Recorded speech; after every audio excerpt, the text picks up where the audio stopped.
In the heart of Buffalo's east side, a chilling reality unfolds. Streets where snow persists not by magic, but by the constant hum of generators inside makeshift tents, a haunting symbol of homelessness 2025. Every Sunday, an old church bell tolls not for worship, but as a signal it's time to share food and Narcan. This is the front line of the fentanyl crisis, a scene echoing Skid Row and Kensington in the very fabric of an American city. This neighborhood, once a proud hub of factories and family life, is now patched with tarps, silence, and the stark will to survive. The walls that once echoed hymns now muffle sirens, the quiet soundtrack of an open-air drug market in a city struggling, perhaps even becoming an overdose capital. Buffalo isn't just crumbling, it's quietly unraveling. Homeless in America isn't a distant problem here, it's right outside the door. And tragically, very few are talking about it. Yet. Why has this city never truly recovered?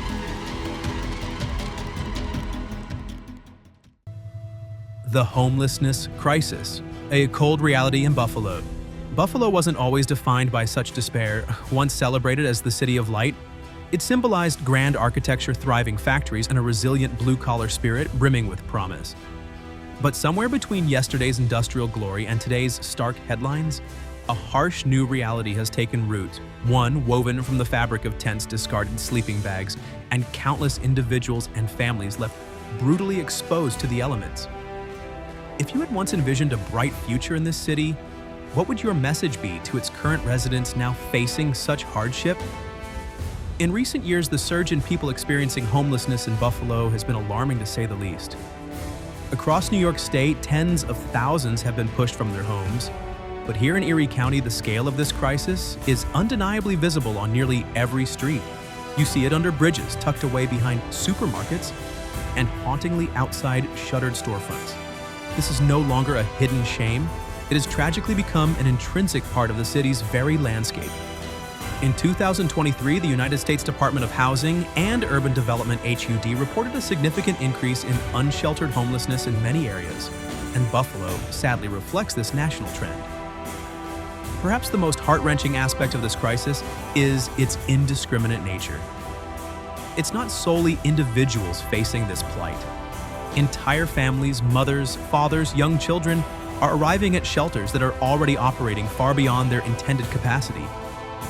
Local public schools are discreetly yet alarmingly documenting a rising number of students without stable housing. Educators witness the telltale signs: profound exhaustion, persistent hunger, and the quiet, heavy shame of wearing the same clothes for days on end. Imagine being a child burdened not by math homework or playground dreams, but by the gnawing question of where you will lay your head tonight. What kind of future can we build for them when their present is so insecure? So, what is the primary engine driving this devastating crisis? Let's talk about the cost of living, specifically rent. Over the past 5 years, rental prices in Buffalo have skyrocketed. Even a modest one-bedroom apartment can now consume more than 50% of a working-class individual's salary. The concept of genuinely affordable housing for many, it's virtually non-existent. While new units are indeed being constructed, these are overwhelmingly luxury condominiums priced far out of reach for the very people being systematically pushed out of their homes. And then there's the unraveling of what was once considered our safety net. Sweeping budget cuts to essential social welfare programs have inflicted severe damage.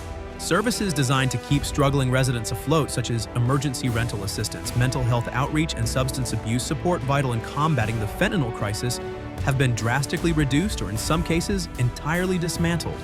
Without this foundational support, it takes just one missed paycheck, one unforeseen medical emergency, or a single eviction notice to condemn someone to the streets. If you had to choose between paying rent and buying life-saving medication, what choice would you make? When individuals and families are forced onto the street, the ripple effects are immediate, profound, and excruciating. Across Buffalo, makeshift tent cities, often referred to as encampments resembling scenes from Tenderloin, have emerged as desperate havens.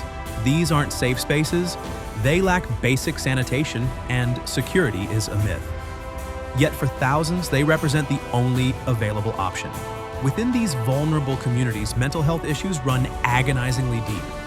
Without consistent access to counseling, necessary medication, or even just a stable, quiet place to rest, existing conditions worsen with frightening speed. This is where the zombie drug leaves its most visible scars. And then the infamous Buffalo winter descends. These winters are not gentle. They are notoriously brutal. Sub-zero nights, relentless icy winds, and endless heavy snow. Emergency shelter programs like Code Blue open their doors when temperatures drop to life-threatening levels, but beds fill up within mere hours. Far too many are still left outside, huddled beneath flimsy tarps, desperately praying for the morning light. This isn't living. It is an agonizing day-by-day battle for sheer survival. Can you truly comprehend the fear of waking up to freezing temperatures, not knowing if you'll see another sunrise? Perhaps what's most disturbing is the insidious silence surrounding this escalating crisis. It rarely dominates national headlines. It seldom ignites widespread protests.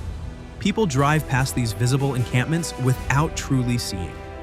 Politicians speak of economic recovery and urban revitalization, yet offer little more than inadequate short-term band-aids. And through it all, the number of those without a home continues its relentless, heartbreaking climb. This isn't merely a housing problem. This is a profound social emergency. It represents the catastrophic collapse of fundamental systems designed to protect our most vulnerable citizens. Yet behind every chilling statistic, there is a deeply personal story of a veteran whose benefits abruptly ceased, a mother courageously fleeing domestic violence, a teenager cast out by their family.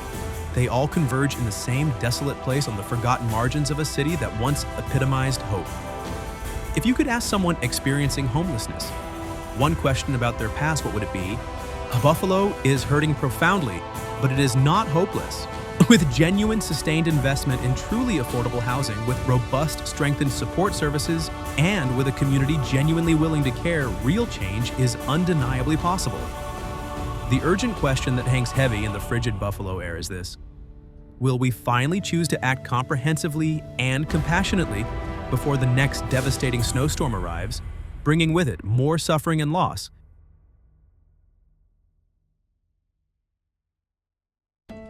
Public safety and social unrest.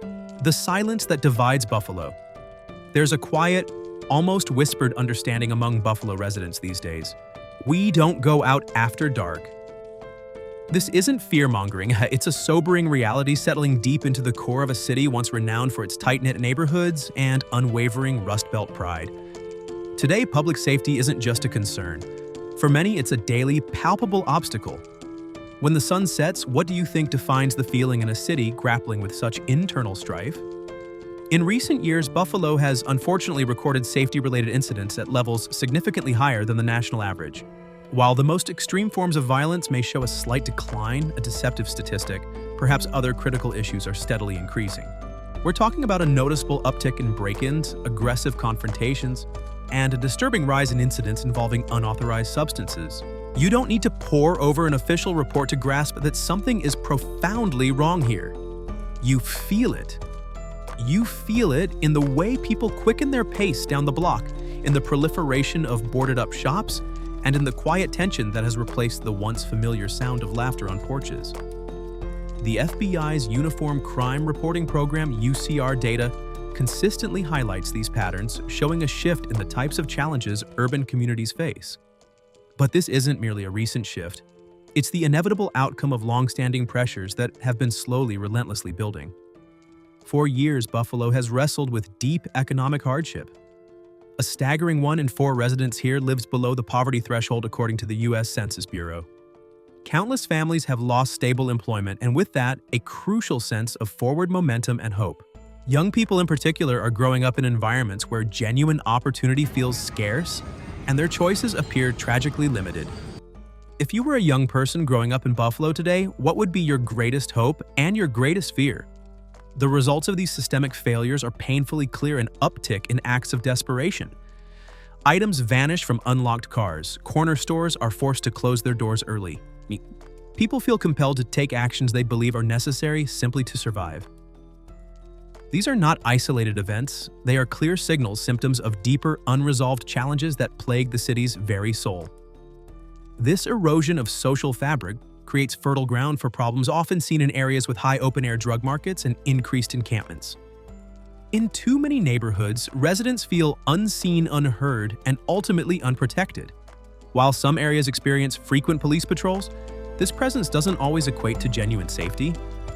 It can at times even generate further tension. In other parts of the city, help arrives too late or, tragically, not at all.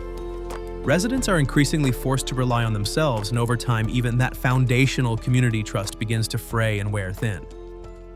What happens to a community when the very people meant to protect it are viewed with skepticism or fear? Buffalo's economic breakdown. A city on the brink. If you walk past City Hall in Buffalo these days, its exterior might still project an image of solidity, stoic, timeless, constructed of imposing stone. But behind those heavy historic doors, the raw numbers reveal a profoundly different narrative. The city's budget isn't just tight, it's undeniably breaking under immense pressure. What do you believe is the true cost when a city's financial heart begins to falter? In the past few years, Buffalo has found itself trapped in an increasingly fragile financial position. The city's reserves, those vital emergency savings that every responsible local government relies on during tough times, have effectively dried up. They are gone.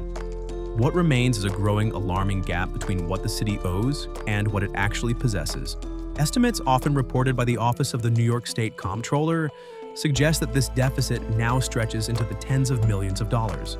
And instead of implementing comprehensive, long-term solutions, officials have too often resorted to short-term fixes, patching immediate holes with temporary loans simply to keep essential lights on and basic services operational. This isn't merely a matter of balancing spreadsheets or tweaking fiscal projections. When a city is forced to borrow just to cover its daily operations, when the financial cushion has vanished, and every incoming dollar is already allocated, it means something else, something crucial, must inevitably give way. And typically that something else is none other than essential public services that citizens rely on daily. The impact on daily life for residents is immediate and palpable. Libraries reduce their operating hours. Trash collection, once a reliable rhythm, now piles up for an extra day or two. Emergency response teams are stretched dangerously thin, struggling to cover the growing needs of the city. Parks, once vibrant community hubs, go uncleaned and unmaintained. These might seem like small inconveniences, perhaps, but when added together, they form the crumbling backdrop of everyday existence. And when these fundamental basics begin to slip, people notice, and crucially, they begin to lose faith in their city's ability to function. Do you remember a time when public services felt reliable and robust in your community? How has that changed? Residents are already feeling this relentless squeeze. Taxes remain high, yet the very services those taxes are supposed to fund feel like they are steadily shrinking.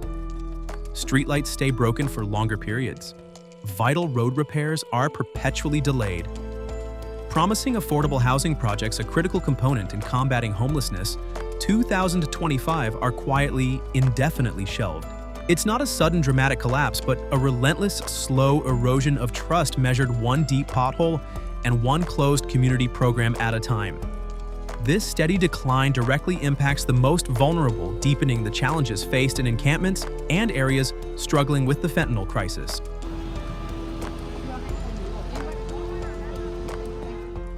Racial and social inequality. Buffalo's invisible divides. Buffalo viewed from above appears as a city of neat blocks, a logical grid of straight streets, square lots, and church steeples dotting the skyline. But for anyone who has truly lived here, you understand that those lines signify far more than mere direction. They mark something profoundly deeper, invisible boundaries that dictate who gets a shot and who gets tragically shut out. Let's begin with the fundamental right to housing. On paper, every American citizen is theoretically supposed to have a fair chance at securing a home. But in harsh reality, particularly in Buffalo, it simply does not work that way. People of color, especially Black families, continue to face undeniable systemic barriers when attempting to buy a home. Mortgage applications are disproportionately more likely to be denied for minority applicants. Even when income levels and credit scores are demonstrably the same, approval rates starkly differ.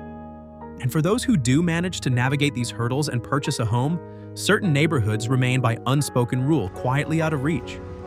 Organizations like the Urban Institute and the National Association of Real Estate Brokers (NAREB) have consistently highlighted these pervasive disparities in their research. This isn't merely about current access, it's inextricably linked to a painful history.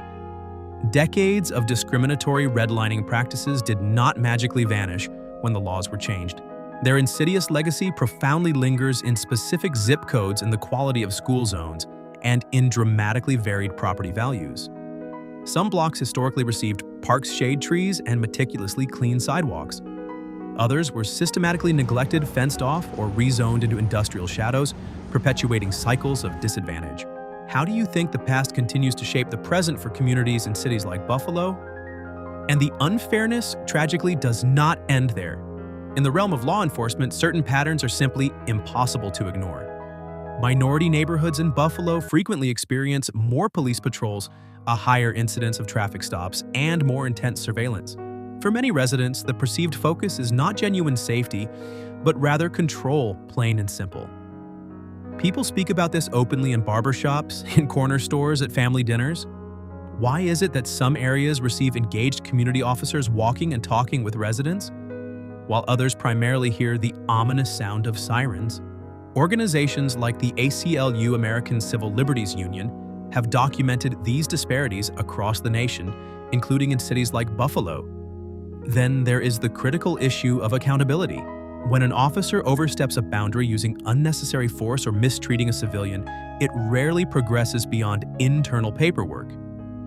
Disciplinary actions are agonizingly slow, incredibly rare, or frequently watered down to be ineffective. When communities witness the same patterns of injustice repeat over and over, it sends a loud, devastating message that justice in practice often depends on your zip code, your skin tone, or most likely both.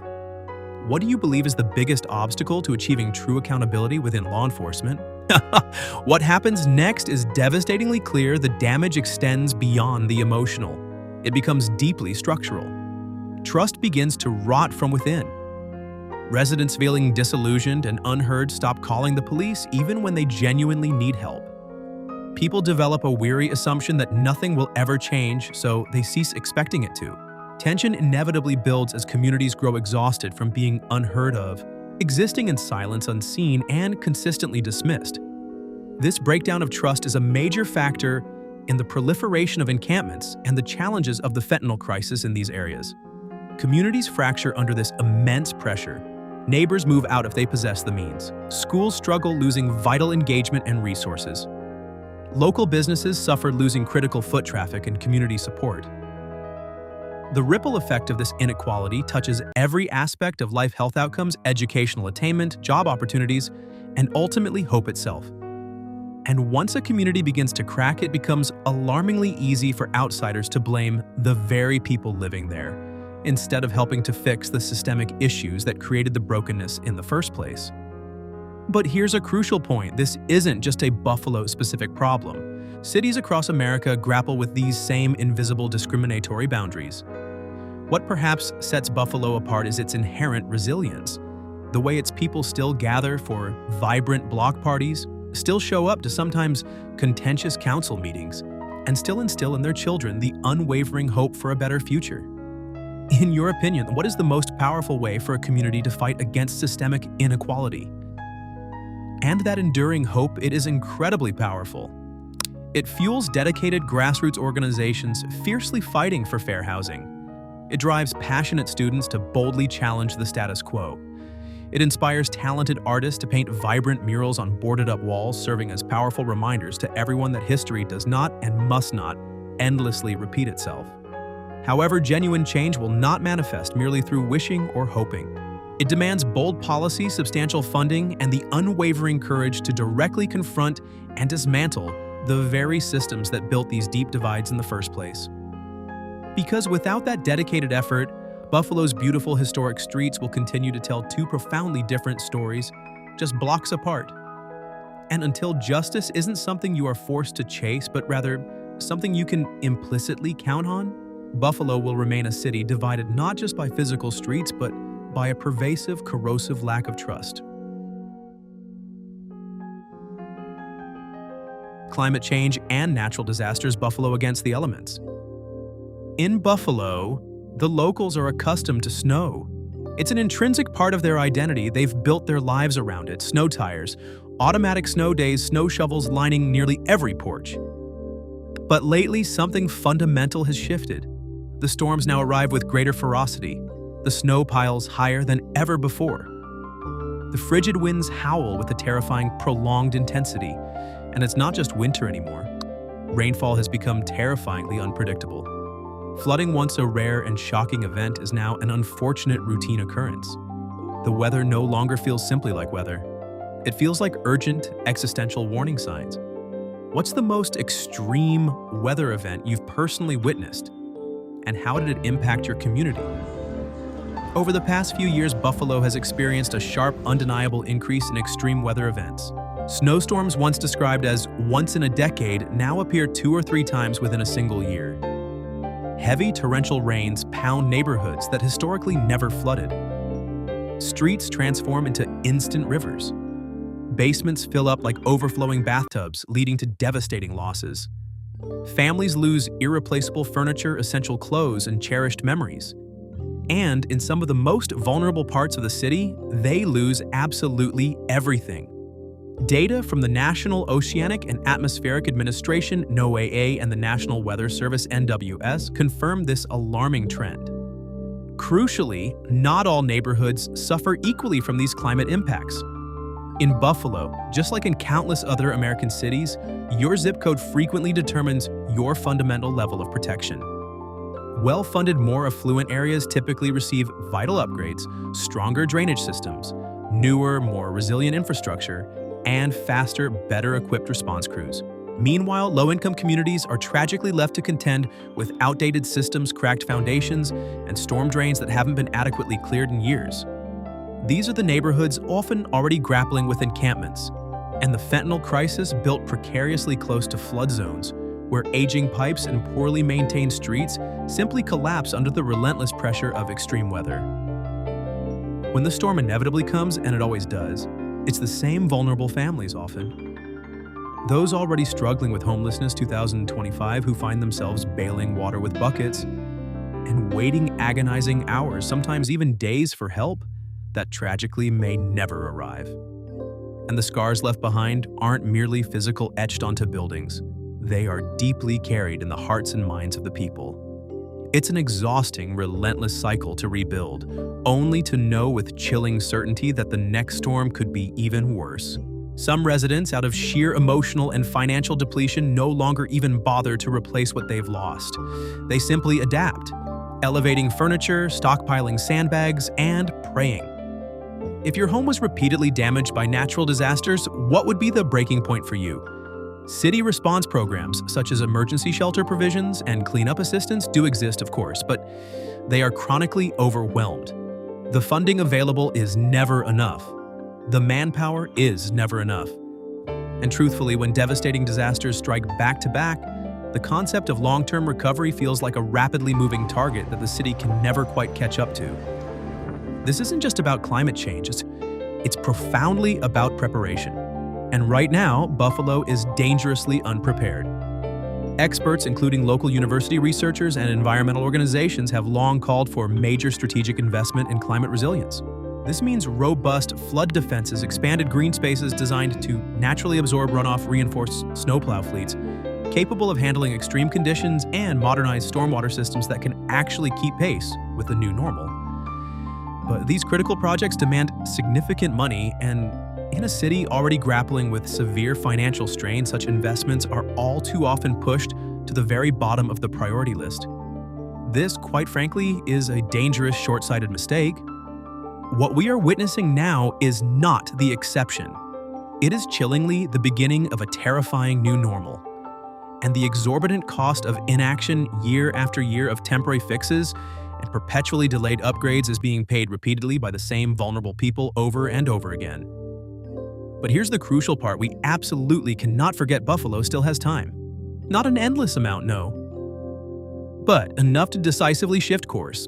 enough to actively listen to the warnings of climate scientists, enough to proactively include vulnerable communities in planning and decision-making, instead of merely reacting after the damage is irrevocably done.